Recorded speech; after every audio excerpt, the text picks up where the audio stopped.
Now I would like to request Mr. Erik and Mr. Matthew to continue their session of this.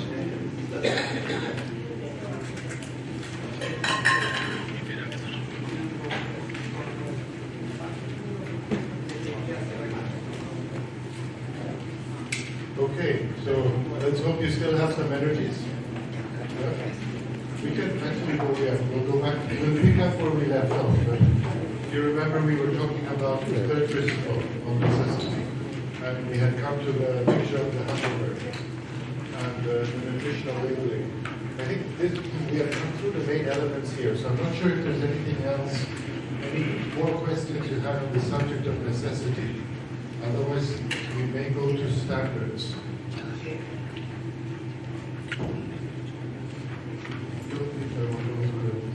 I think one of the main points I wanted to make with this is precisely it's very difficult to draw the line between what is an unnecessary barrier to trade and what is a necessary barrier to trade. But if you look at the jurisprudence and if you look at the in practice, I think that governments have a lot of space on the right to regulate. I see it as very difficult that a measure would be struck down as unnecessary. This was a good discussion that we had. So the fourth principle was one on international standards and the issue of harmonization. And here we have the example of these two sardines. So on the left hand, I'm sure you will all know, is the European sardine, and on the right hand, I'm sure you will all know, is the Peruvian sardine. I'm joking, you can't know. No one except the scientists and the codex are going to know that. But this is an important distinction because it came to a dispute. So the sardine at the Charters is a European sardine and exported from the European Union. It is fished in the seas of the Mediterranean, the Atlantic coast, etc. While Sardinum sarax is a Peruvian sardine. And the problem Peru had is they could not export their sardine, the Peruvian sardine, to the European market because the Europeans said that they would not allow in the Peruvian sardine because it was not a sardine. So, if you are Peru, what do you do now?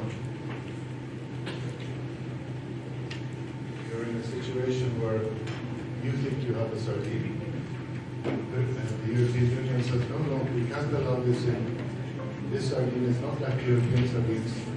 It will cause confusion, and therefore we do not allow in sardines from Peru. This was a real example of a real dispute. So if you want to challenge that, what type of arguments can you look for? There is of course the discrimination angle, but the European Union can have maybe some science behind it, right? Because according to science, one classification for these fish products is Sardina picardos. That's sort of a scientific basis. So what else could you use in order to challenge this if you were the Peruvian exporter?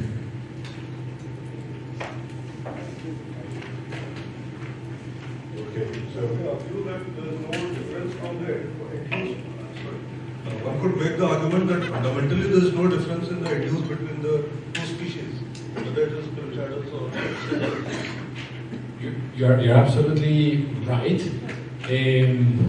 But maybe some people would be able to, let's say, you're like a very traditional, fisherman from the Mediterranean. You would be like, no, these are completely different. I've been growing up with Sardina picardos all my life, and it has nothing to do with Sardina sarax.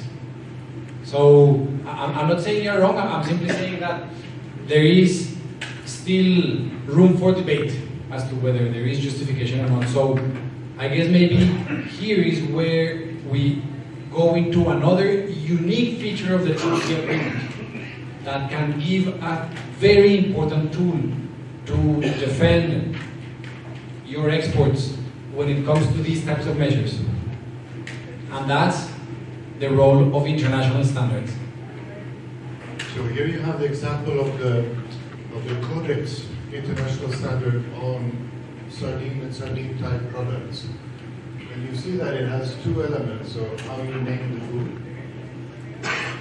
So 611 little Roman 1 says sardines to be reserved exclusively for Sardina picharda, the European sardine, or little 2 X sardines of a country, a geographic area, species, etc.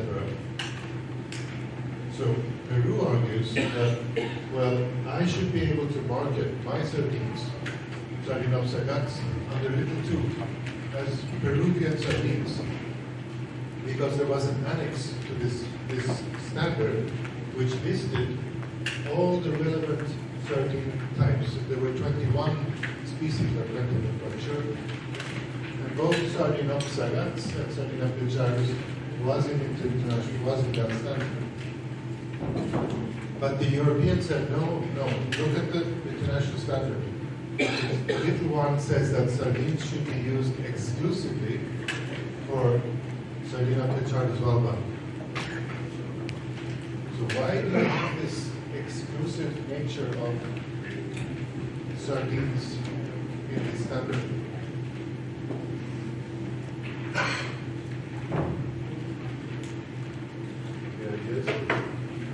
Well, one problem was that I was with a colleague in Peru 2 weeks ago, and we had this discussion, and there was a negotiator, and the person who litigated your counterpart in Peru, who was actually litigating this dispute. And one issue they had was that they were not part of the standardizing process. They were not in the codex. So they could not argue at that point to take away this preference given to the European side, while the Europeans had a very important voice at the table. So it shows how important it is to participate in the international standardizing procedure. Now, in this case, Peru was saved by the WTO, because both the panel and I think that body, when it was the WTO, they said that the little 2 allows Peru to argue that they should be able to market their sardines as Peruvian sardines in the European Union. So the European Union lost the case because they were found that they were not basing their measure on an international standard. So in other words, the TBT agreement contains another unique obligation because it requires that when members are enacting a technical regulation and there is a so-called relevant international standard, that technical regulation must be based on that relevant international standard. So once again, simply just to draw comparisons with other agreements, if you go to the GATT, this foundational agreement which has non-discrimination obligations, you do not see an obligation that goes as far as this obligation that calls for harmonization with relevant international standards. So in this sense, the TBT agreement contains a set of disciplines that goes further and that can be used by your exporters to, let's say, challenge measures that may not be fully based on international standards. And basically, the rationale behind it is by harmonizing with relevant international standards, you are, in a way, reducing trade costs that are created by, let's say, regulatory fragmentation across countries. Yeah, and it also showed that the Codex standards are also relevant for the TBT agreement. They became a very important standard setting body also for TBT, covering fisheries and agriculture. Because normally we associate Codex, OIE, and I think the seafood SPS agreement, which remembers more close and has those 3 international standardizing bodies. But it's also relevant for TBT. For TBT.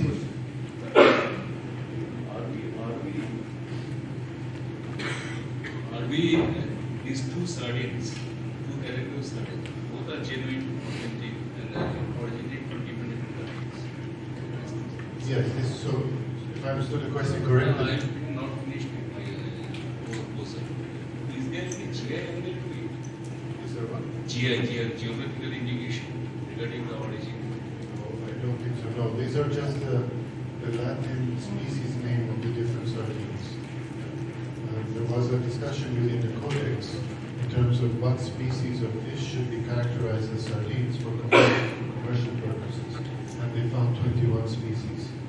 But there was no GI angle in terms of like wine or cheese or. Both these two products cannot coexist as sardines, only one product. No, the international standard said 21 different species are sardines, including the European and the Peruvian one. So that's why Europe lost the case, because there are several species that coexist and are sardines. For example, in the coffee sector also, Ethiopian coffee is also the Brazilian coffee. I don't know about the standards for coffee, how that works. This was just a particular example of the sardines area. Exactly. As an anecdote, Chile had the same problem. They were trying to export another kind of sardine to the European market, but they could not access it for the same problem, but they were in a worse situation because their species of sardine was not included in the Codex standard. And they had to go through several years, I think it was 8 years, of discussions in Codex to get their species included in the list, and they are actually traded for. All said and done, all these technical standards, regulations and done, both the sardines and their individual markets. How will you ignore these market angles? They are like excellence, maybe Peruvian sardines, and then another sardine. Both have their individual characteristics, which are exactly their niche markets. You can't ignore them under the curve of technical regulations. Only one regulation will apply. I think you're raising a super valid point, but maybe just to look once again at the European position. What the European regulation was doing was saying you can only label canned sardines as sardines if they come from Sardinia pichardos. And that happened to be, of course, the sardine that you find in the Mediterranean. And I have your own from the case. Exactly. So that's why the international standard plays such an important role, because experts working in Codex, when they looked at the issue of what can be called sardines, they listed 21 species, and that included the species found along the Pacific coast next to Peru. So that's why, even though the Europeans were, no, the only sardines we accept as sardines are the ones that we fish around the corner, thanks to the standard, the Peruvians were able to argue very, very convincingly that that regulation was overly restrictive because other species would also be labeled as sardines. Or on what premise the Europeans they have won this case, in contrast to Peruvian submissions? They lost the case. Like EU lost the case. Because they were not in consistency with the international standard. So the whole point of this was to show that the importance of participating in the international standardizing process. And what was a bit awkward about this case is the somewhat special status given to the European sardine. And the point behind that was that the Europeans were very active in the standardizing process, but not that other smaller countries. So it's a warning that it is extremely important to be active in the international standardizing system, because otherwise it's like being presented with a menu, you don't choose it yourself. Since both the TBT and SPS agreements contract out, in a sense, to international standardizing. Sir, in the tea sector, when we are exporting tea to the EU countries, they are not accepting even the Codex standards. They do have their own standards. And under that standards, they are rejecting the consent. So what do you know about that? We are raising at the WTO peaceful settlement bodies on a regular basis. Because ultimately, our objective is to go to migrate to the EU measures. We are comparing the MRL issues with respect to Codex, EU, FSS. So, I mean, I can only encourage you to raise these issues. One doesn't have to go directly to the split settlement, but maybe you already have, but they are worth to raise also in the committee level, whether it is TBT or SPS, depending on whether you're talking about naming, quality, is it grading, is it sustainability, is it organic, that's all TBT. If it's about residues, pesticides, other type of that's all SPS, these issues need to be brought to offensive interest to the WTO or nothing will happen. And it's often good to do that as a first step before you go to the split settlement, which is more formal. Any other questions? So morning we are discussing that the international standards are the product standards are voluntary standards. When the dispute settlement comes, I think that's a basic standard the dispute body takes into consideration. So whether we need to call that it is the voluntary or we should call it in different term. Because when it's voluntary, it's not applicable. But when it comes to dispute settlement, it becomes the basic standard. So we need to change the terminology as something like that. Thank you. I think the gentleman here is raising a very important point. Because this morning we were talking about the 3 types of measures, right? Technical regulations, mandatory, standards, voluntary, and then conformity assessment procedures. These are the 3 types of measures covered by the agreement. However, we just spoke about something that is similar but not quite the same. And these are the relevant international standards. And it's a bit confusing because the term standard is used in both places, but when it comes to relevant international standards, we are talking about something different from domestic, national, voluntary standards developed by industry. So it's I think maybe here Erik will jump in and explain a little further, but simply for you to remember that one thing is the domestic voluntary standard developed by, let's say, the recognized standardizing body in India. That's one thing. And a different thing is a relevant international standard developed by an international standardizing body that is recognized for certain activities. And the role of the relevant international standards, well, that's where the obligation in Article 2.4 kicks in. It should be the basis for technical regulations whenever they are adopted. Yeah, I think you said it clearly. So under SPS you only have 3, but like we've said under TBT, there may be many more. So that was the issue of the 4th principle. The 5th one on transparency, which we just heard Ashish talk about and which we will think about tomorrow. We won't go in detail here. Instead, let me go straight to the overview. So transparency we will look at in further detail tomorrow. But what we went through this afternoon was to look at these 5 key principles. So the legitimate objective, we talked about non-discrimination with the example of the poultry, fresh or not, the closed cigarettes, the toys. Then we looked at unnecessary barriers to trade, where we had the example of we had one on Thai alcohol labeling, we had the one on alcohol, and the one on tobacco, I think a number of others. And for international standards, we used the example of sardines.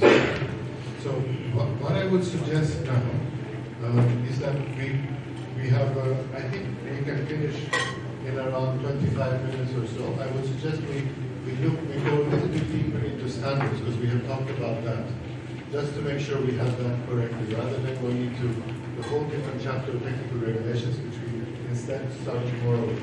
Will that be okay? So we move to look a little bit more up and finish with the topic of standards, because that has taken quite a lot of discussion. Okay, so if I could ask at those managing the computers, if you could put on the presentation on standards. I think it's number 5.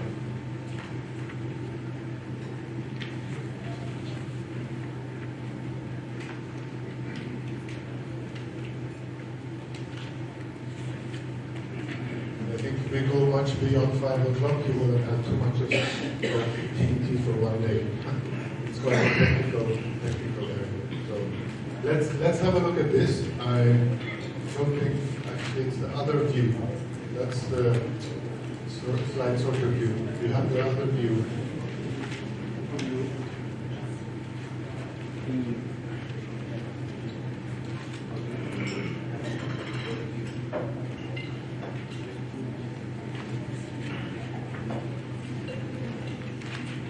That's right. Yeah. Okay. So, what is the link? Because now we talked a little bit in the abstract about standards, the setting of standards, the difference between a standard and a technical regulation. But what is the link between standards and trade, and why is this so important from the point of view of the WTO? So, why would you actually have a WTO agreement that looks at the topic of standards in so much detail? I don't know if you've seen this. This was at the time of Brexit, when it came in The Economist.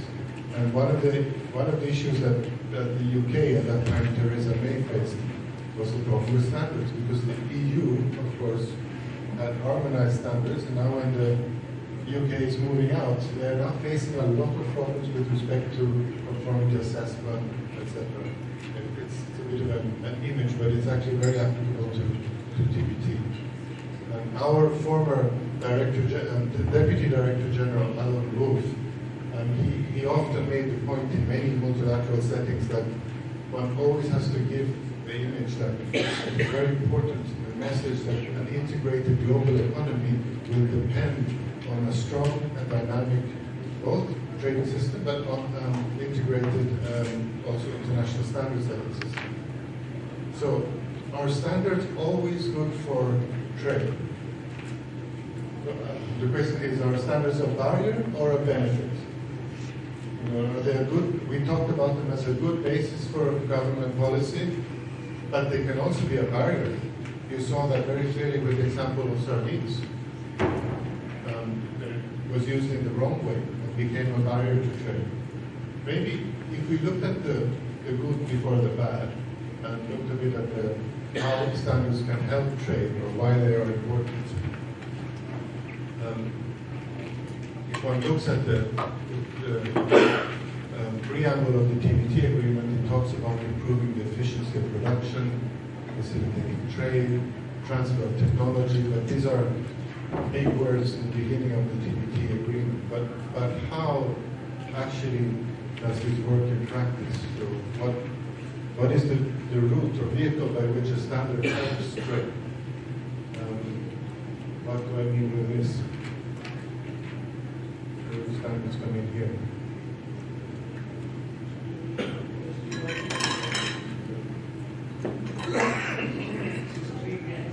Industry topic for this USB strip drive, this and the other, then the wire only.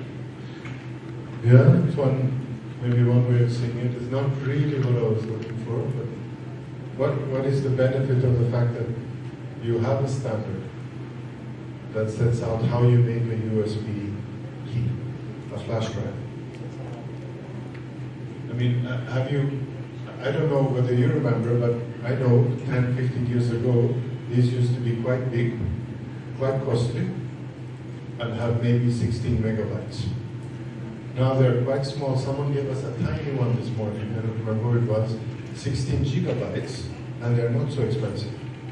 The standard is an open one. Anyone can produce to it. And that has led to competition and improvements in terms of quality, and the price has gone down. So having an open standard to which anyone can produce often has that effect. In economic terms, we talk about network effects. The fact that many can use that standard, produce to it, the fact that there's competition will drive down costs.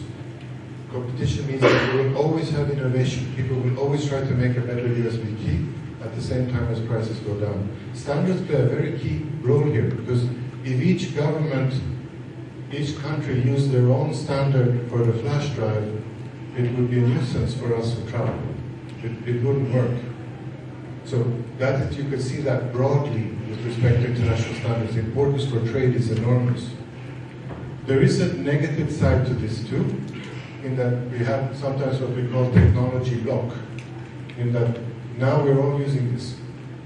But there is a better technology, You know, now with the, what's the USB-C?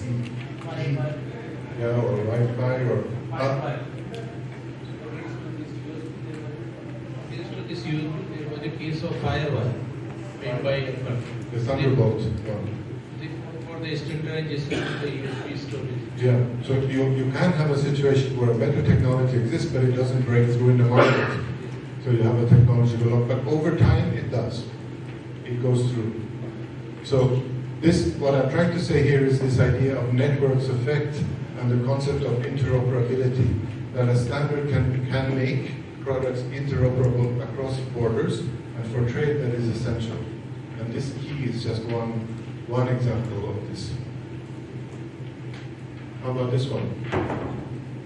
What is the benefit here? A little bit more far-fetched.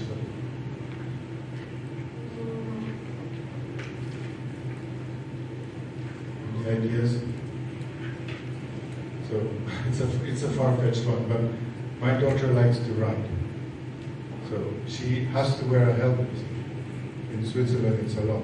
You have to put on if you ride. But how do I know when I go to the shop that the helmet is of good quality?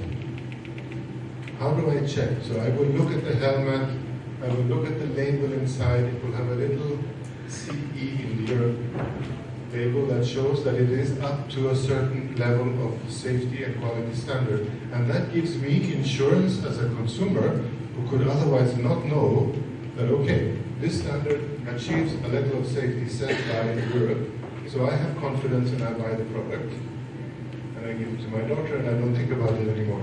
So in a sense, that standard provides information to the consumer about a minimum safety level that exists in a product, and the helmet is one. There's another term that economists use, they talk about information asymmetry, that the producer knows whether it is safe or not, what quality. But you cannot, as a consumer, you cannot see it. It is impossible to see. You will see the label or the mark that tells you that that product is in conformity with safety or with a certain standard for energy efficiency, with a certain filter. So it provides information through label and certification to the consumer about the product itself, which you would not have had otherwise. So that's a second very important benefit from the use of standards and conformity assessment to that standard. You all follow on that? Yeah?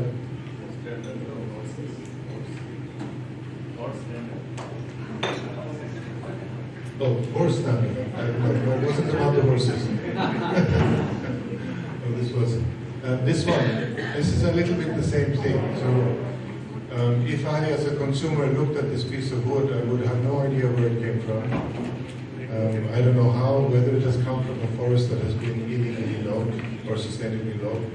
Their certification schemes, even private ones, will enable the consumer to know more about the production methods and which standards were used. So it provides a quality characteristic of the product which you could not see otherwise, and which the standard gives the basis for. So in that sense, that's very important for trade as well. So we also call this, I mentioned this, information asymmetry. So there is a strong positive link to trade with the issue of networks effect. It's like a common language. Standards are a form of a common language between countries. International standards I'm referring to now. They give confidence to the consumer that the product might be safe or of a certain quality. Information about, for instance, sustainability aspects of the product, which is becoming more important. And also they are an important basis for collaboration between countries on a technical aspect. So international standardizing activities are actually very, very significant because they bring technical people together from the world to work on a particular technical problem and find a solution. They won't always find it, but it is a form of collaboration. And what the WTO agreement say, TBT and SPS, is use that technical solution that you find in international standards, and you will not be seen to be creating an unnecessary right of trade under the TBT agreement or under the SPS agreement. So it's a form of multilateral cooperation, and I think this is going to grow in importance with time, simply because at the WTO, in regional context, in bilateral context, it's increasingly difficult to have new legal texts that are binding between countries. But international standards are still voluntary in nature, and it's a good and technical area for people to come together to discuss, to find technical solutions. So they are a good basis for regulation if developed in this way. So how do then these standards, whether it's international or regional or national, how do they support regulators? In what way do they do this? Well, I think we have talked about it during the morning, in fact during the whole day, that in one way the technical work done in international standard setting is often scientific in nature, and therefore it provides a good basis for regulation. And we'll see this tomorrow when we talk about good regulatory practices, how important this is, because it gives the regulators a confidence that the regulation has a good basis. And they don't have to do it themselves. If you are going to set a maximum pesticide residue limit for a particular pesticide on a particular crop, you don't have to do all the research yourselves. You can go to the codex and use the codex standard, and you know it will be relevant and accepted at the international level. The work doesn't have to be done again. So they are a good basis for cooperation with regulators and trade partners. And this, as such, then, is a very integral part of good regulatory practices. It gives regulation more dynamism, if you so wish. So if you look at the principles, and this was interesting, I found it in the ISO. It says that the ISO and IEC are committed to developing international standards that are market relevant, meeting the needs and concerns of all relevant stakeholders, including public authorities where appropriate, without seeking to establish, drive, or motivate public policy, regulations, and political agendas. Why does ISO write this?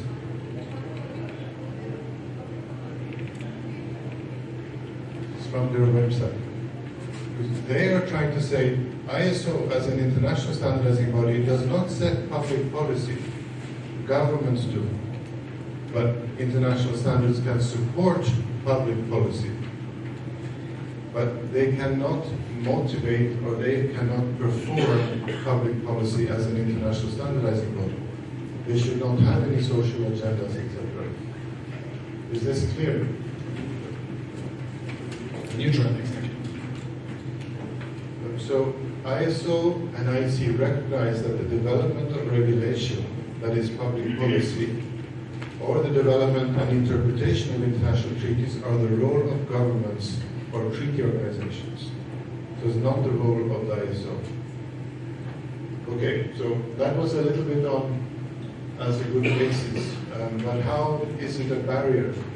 Well, I think we just saw the sardines example, and there's a lot of discussion about this in different publications. So we will give you all the slides afterwards. We were asked to provide them ahead, but we usually work until the last moment. But what we will do is we'll provide a PDF compilation with all the slides we use in one file, and send this to the organizers, and then they will send that to you. That will include those. So some I go through quickly. I'm not going to go through the findings of each of these, but the core message through each of these publications, whether it's from the ACTAD, the WTO, the ITC, the World Bank, the OECD, is that standards can be extremely important in terms of, if you are not following standards, you can very quickly be deviating from international markets. Not engaging in the setting of international standards means you will lack recognition in international markets when your technical regulations are set. So how, again, I think the example we had on sardines was exactly this. This is why I wanted to come back and hammer the point. You know, the fact that Peru could not export their sardines to the European market because they didn't meet the international, sorry, other way around. European unions tried to keep the Peruvian sardine out, even though there was an international standard that said these were sardines. So that showed how important the use of international standards is. So what does the TBT agreement say about standards? in a nutshell, what does the agreement say? We start with the terminology, and we looked at this a little bit before. That a standard is, there was a question about recognized body. It provides rules, guidelines, or characteristics with which compliance is not mandatory. Remember, we had this from before. I don't have to go through that in detail. And when we talk about standards, we're on the left side in terms of not mandatory, but the requirements and standards will often be used in technical regulations, which are then made mandatory. So standards have an important role in feeding technical regulations, and preferably those standards should be from international standardizing bodies. So the discipline, if you look at the discipline in the TBT agreement itself, the wording is quite strong. It says members shall use. So where technical regulations are required and relevant international standards exist, or their completion is imminent, members shall use. If you look at any newer rules or disciplines under WTO today, none of them have this wording shall use. It's a very strong obligation.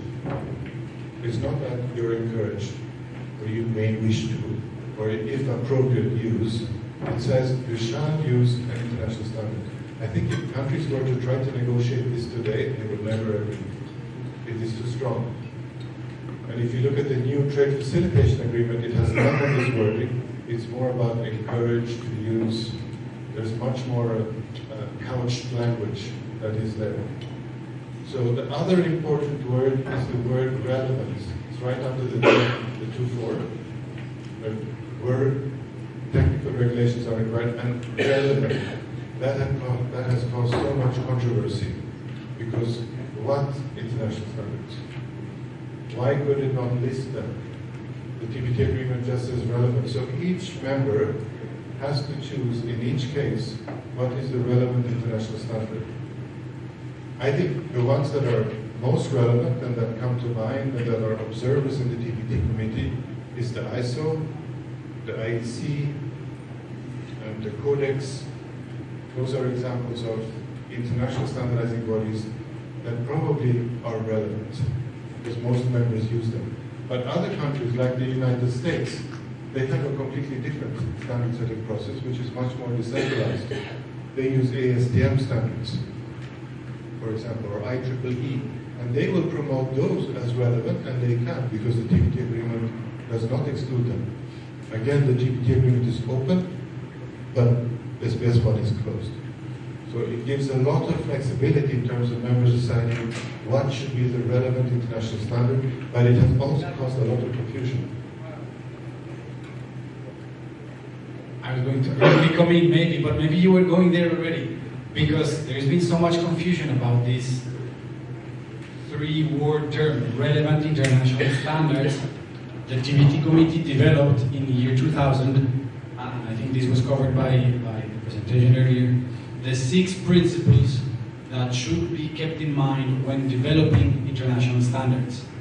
So there are 6 key principles that really shed a lot of light to policymakers, to adjudicators, to determine whether they are facing something that could be considered an international standard. For instance, one of the principles is openness. That basically means that the international standardizing body should be open to all the relevant standardizing bodies of all WTO members for that standard to be fully international. So this in a way sets a bit of a benchmark, because yes, the TBT agreement is open, but that doesn't mean that a random standardizing body from an obscure corner of South America would issue a standard and then that necessarily becomes international. It's clear that the process should be open to all members, and then of course there are a few other principles, but I wanted to perhaps zero in on that issue of openness and the relationship with the standard potentially being international. Yeah, there was something interesting that happened because around 2001, No, so it was much later. I'm losing track of dates, but there was a discussion about renegotiating the TBT agreement that went very far under the Doha round, and then it fell through. But what was interesting was the positions of members, because a very large group of members wanted to amend the TBT agreement to write into it which are the relevant bodies. And India was among those members who said, we need to specify ISO, Codex, IEC, ITU, and one or two more as the relevant bodies, because this would save so much time and resources, because we could focus our resources on those organizations to set international standards. And a large group of countries, I think there was almost 90, were behind this. But then a smaller group, including the United States, said no, because they said we should not crown any particular organization. It should be the how should I say, it should be the standard and the benefits of that standard and the competence of those who develop that standard that should decide whether it's relevant or not the organization. Because otherwise you risk creating politics by identifying a particular organization. And they pointed to the Codex and said, look, it's become political. Because the SPS agreement has it in the text. So now everyone knows we better be in Codex, and then perhaps sometimes more than science is discussed, you get other issues, politics that come in. And that's what's so a shame, because the scientific work of international standards should be kept separate from politics. So this other group of countries, led by the US, Canada, Ireland, and a few others, said we should not be identifying the body. It should be the 6 principles that Mateo mentioned. They should define whether a standard is relevant or not. China stayed quiet. They did not take a position in this debate, but it became a very intense negotiation. I thought at some point they would go for the middle ground by elevating the 6 principles, but it didn't happen, and those fell through. But it's an indication of the struggle members have with respect to this term, relevant in the Article 2.4. 2.5 is also very important, and it's more of a legal point, but here the idea ties back to the notion of necessity.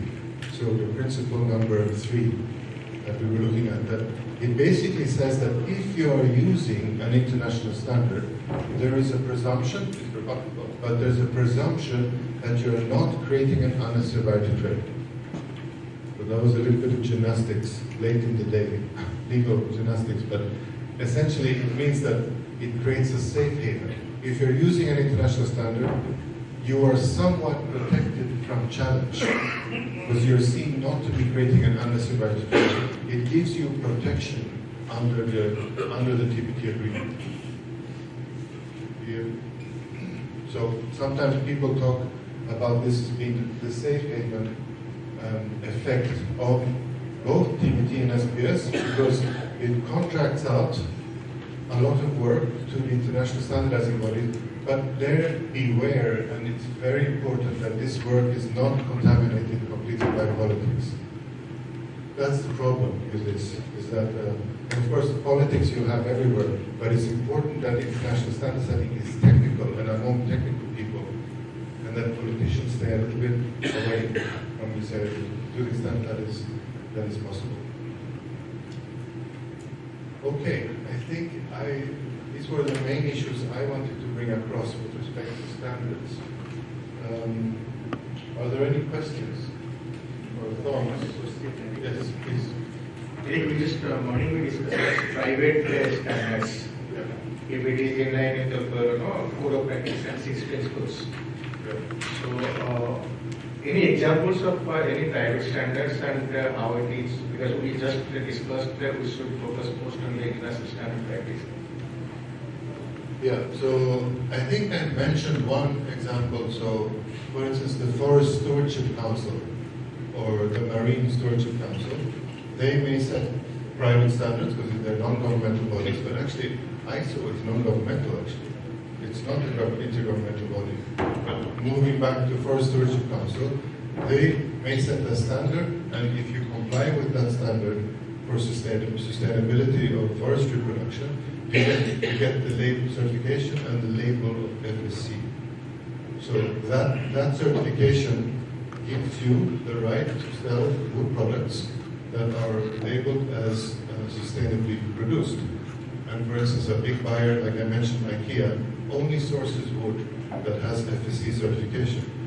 And IKEA, because it's such a big seller of furniture, I think it's the fourth biggest buyer, let alone countries, but buyer of wood in the world, that has an incredible market power. But it's not the technical regulation, because it's not a government. No government has used that. It's IKEA that does that.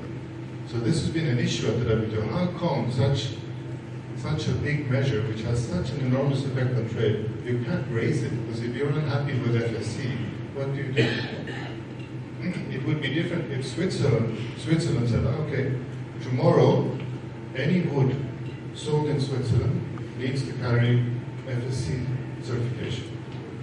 It then becomes a technical regulation, because they have made it mandatory in their law, by decree or by act or by regulation. It's a completely different story now. So that's the difference between private standard and government-related regulations. And even some people would say that the issue of private standards would altogether fall outside the scope of the TBT agreement, because it's simply developed by a private entity without really meeting the definition of standard in Annex 1 of the TBT agreement. So some people think that that's even more problematic, because you have technical regulations, you have domestic national standards, those are covered by the TBT agreement, and then you have a new emerging category which actually has significant market power, as Erik just mentioned, which doesn't really seem to fit within the definitions in Annex 1, and therefore it's not clear that these issues, these obligations apply to them per se or directly. And I think this discussion has been brought to the committee many times, particularly from developing countries, because their exporters are the ones that are seeing more and more the emergence of private standards as a significant trade barrier. Because unless they meet the private standard from their buyer, let's say IKEA, they cannot really sell their products. And sadly, I think this is one area where ideally more new rulemaking is welcome. Because, you know, the TBT agreement comes from 1995, but it actually comes from the 70s, because it was based on these standards code that Erik mentioned earlier. So, of course, in the 70s, in the 80s, in the 90s, private standards were not really that mainstream compared to today. So I think this is maybe one of those areas in which, hopefully in the future, if there is a little more consensus on new rules, these should potentially be regulated some more by the TBT agreement. Yeah.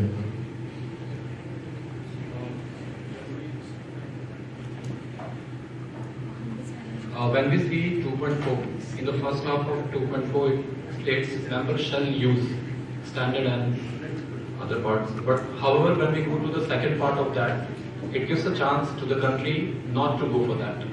So in such particular scenario, when those particular countries who are compatible enough and they are having all the resources in place to go away with the harmonization and set their own particular standards, which are not as per the international standard which is already in place.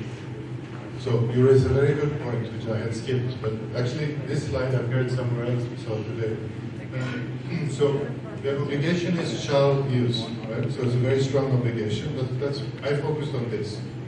But there is some flexibility, because you have shall use as a basis, which means maybe you can go a bit beyond, or you can change it a bit. The basis is not as strong as you have to conform completely. So you can use it as a basis for technical regulations, also national standards and conformity assessment procedures, but there is also the exception. You can choose whenever you find, and that's your decision as a sovereign country, if you find that the standard is ineffective or inappropriate to to achieve the legitimate objective, you don't have to use it. But it'll be a bit of a burden on you. You'll have to show that. But it's a certain flexibility. And the agreement even gives some examples. For instance, fundamental climate or geographical factors, technological problems. I remember an issue about fires. I think India was involved, where because of, or maybe it wasn't. Sorry, don't take my word for it. But it had to do with standards on tires that were international. I think UNECE standards for tires, but that did not take into consideration the particular hot climatic situations in certain countries, which made them completely ineffective, or actually dangerous to use. So those standards were not used, and then a stricter standard was posed on tires. So yes, I put emphasis on shall, but there is flexibility in it. So I think I have some other slide which makes the point more clearly that yes, strong obligation, but it's not an absolute obligation to use an international standard. You have the right to diverge.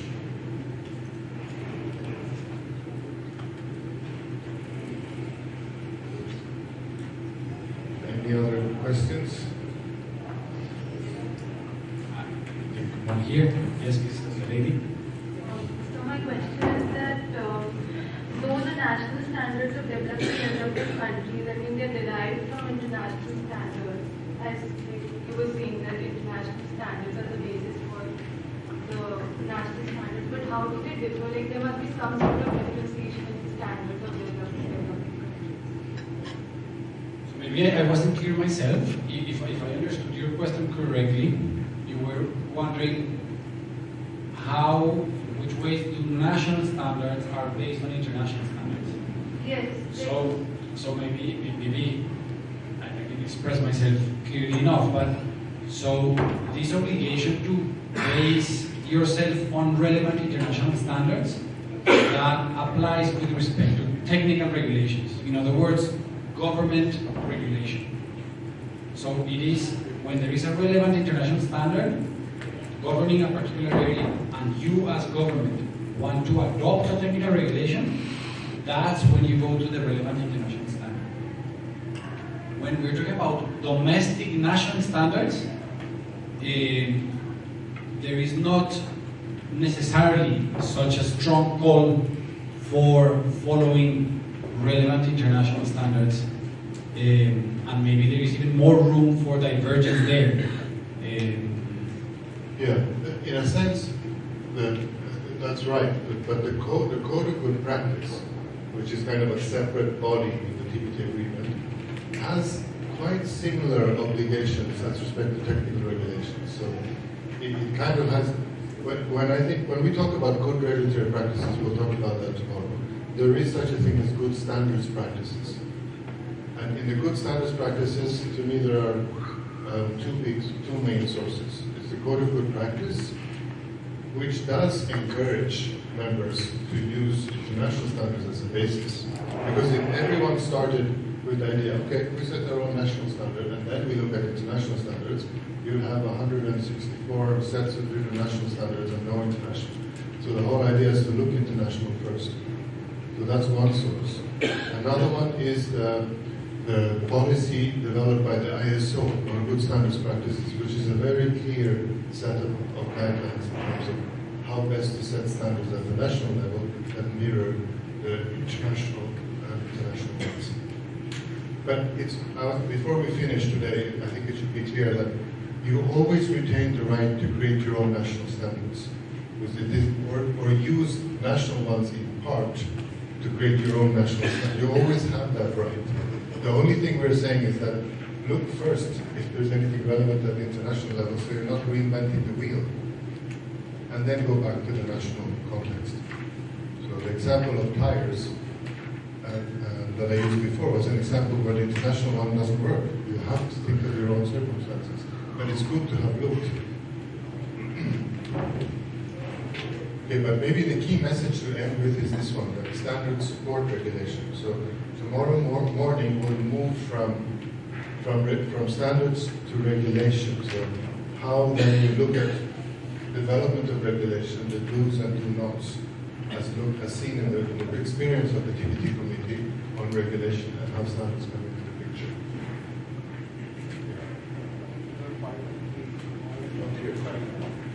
To were part of domestic standards voluntary and regulation.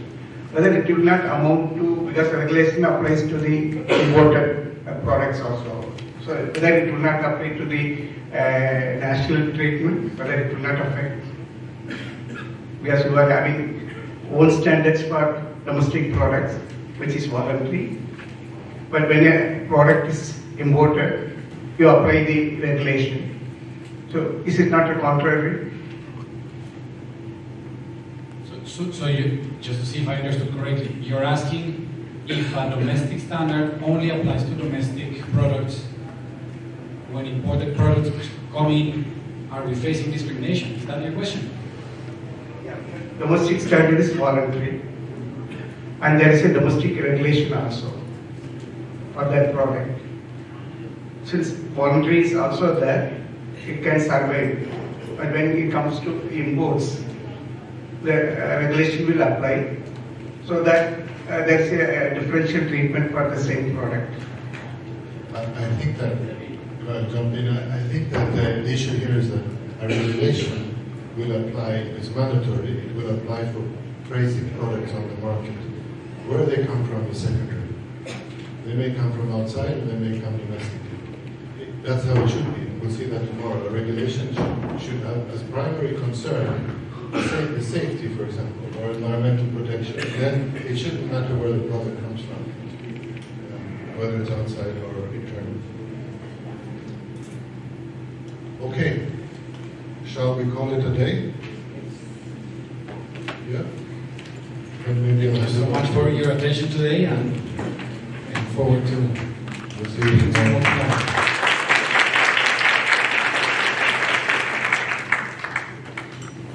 Thank you, Mr. Erik and Mr. Matthew, for the presentation. And this brings us to the end of day 1.